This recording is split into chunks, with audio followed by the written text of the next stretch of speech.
Okay, now we're going to do this pattern.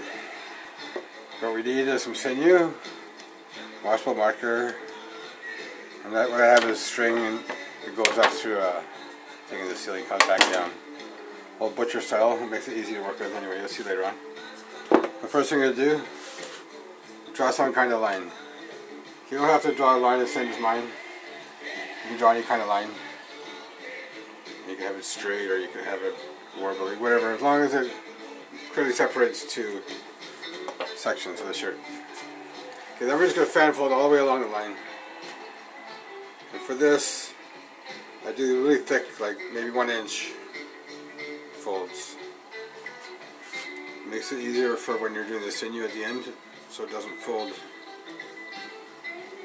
But that's the way that I did the other one, so I want both to be the same as much as possible. But this one we're going to dye it right after. I'm going to dye it damp, because right now it's damp. Oh yeah, I forgot to tell you. This is a damp soda ash shirt. It's been spun out in the washing machine, so all the moisture's out of it except it's just damp. So we're going to dye this one damp and we're going to dye the other one dry. I folded it yesterday damp, but now it's dry as a rock, dry as a bone, whatever you want to call it. Anyways, you keep fan folding along this line. You want to keep the line straight as much as you can. But it doesn't really, totally matter if it's got a little bit of zigzag, whatever. It's tie-dye. Okay, so anyway, so we got this basically in the line that we want to have. I'm just going to take the sinew. What I always do with the sinew to get it around is I put it flat against, hold it flat with my finger against the table, and keep it on the table as you go around, so it cuts underneath.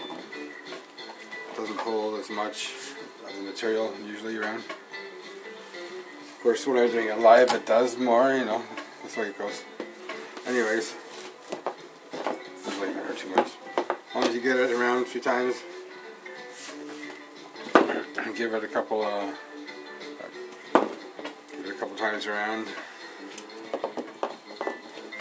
I like to stick it in the palm of my hand and just give it an extra couple hard tugs. Anyway, you see that the line's gone off a little bit there, but in the end it won't matter at all. No big deal. And just cut that off. I like to cut off a little bit so you can have a little extra so you can see when you go to take it off where it is. Okay, so let me just flatten out this one section. And you just pinch it somewhere in the middle.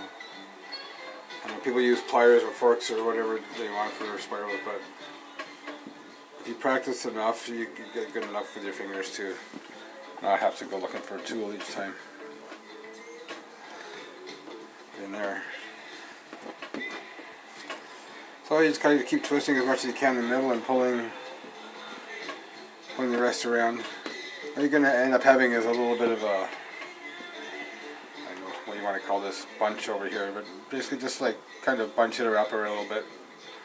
You will dye all that one color, so it won't really, you won't notice that in the final product. Hopefully. Now that I said that.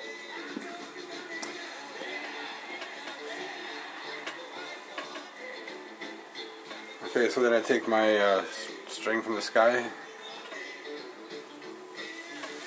and same thing, I'll come over and stick my finger against the table, pull it around a couple times loosely, and once I got it just like holding a little bit, I can maybe come back and straighten up a few of these lines a little bit if I feel like I need. Whatever. And do a little tighter. Maybe a little tighter, but just want to get as many of these lines as straight and together as you can. Some people really take a long time at it and get every line totally perfect. I don't think it's that important, as long as you've got lots of ridges on top, where the dye can get at. That'll be cool. Okay, couple more times, a couple more times around.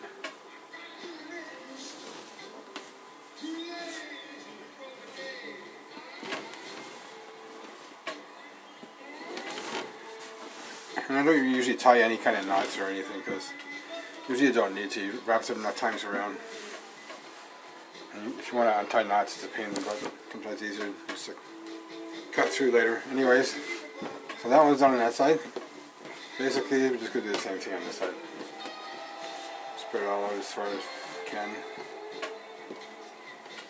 Try to get rid of any creases or folds that you can, especially along the edges. They're always kind of tend to roll up on you. This looks a little better if you can straighten out a little more.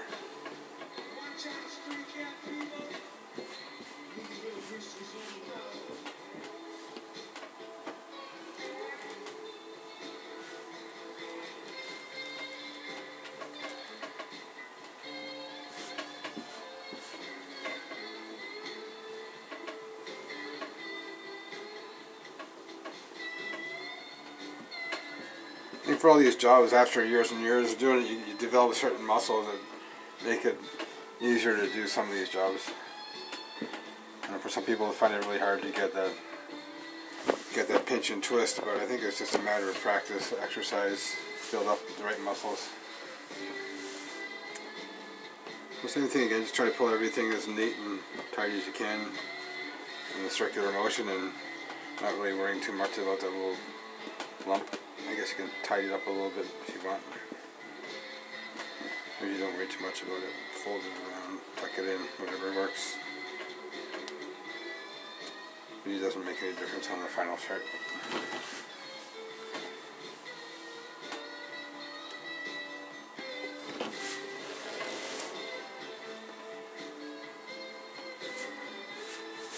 Same thing, just a few times around.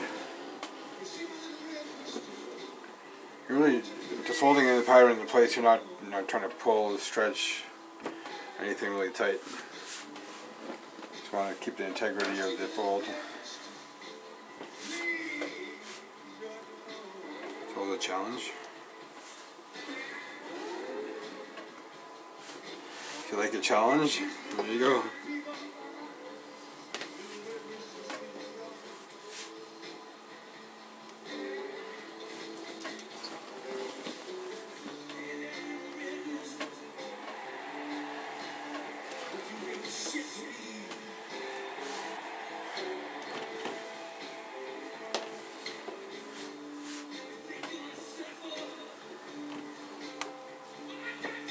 Okay, so that's the one.